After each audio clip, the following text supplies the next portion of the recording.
Hi kabayan, kamusta? Kamusta na kayo dyan? Pinakikilala ko sa inyo ang peanut, mani. Masarap na mani.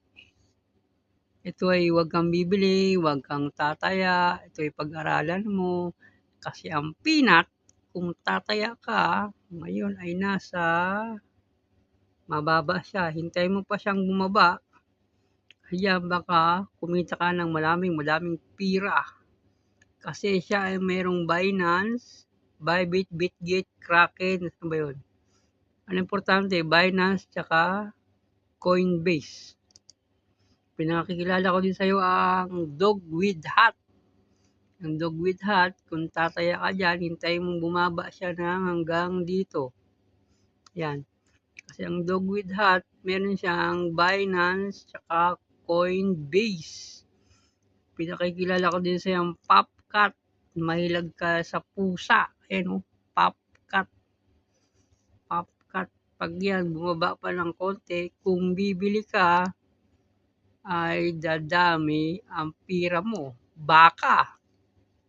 Kasi siya ay meron Binance. Ayun, Coinbase. Tapos yung Binance, nawawala. Ayun, Binance. Yan. Kung bumili ka niyan, baka hindi sigurado kumita ka madaming pira. Taya ka ng $11.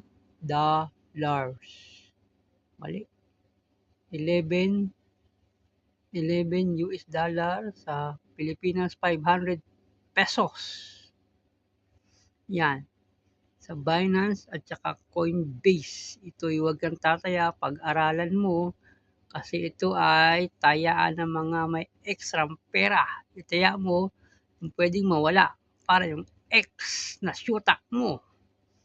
Sorry, matagal na download kasi busy yan ang peg.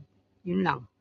Huwag tataya, pag-aralan mo mabuti kasi ang next post ko, baka next December or ano, may quote sila ako, Tesla car.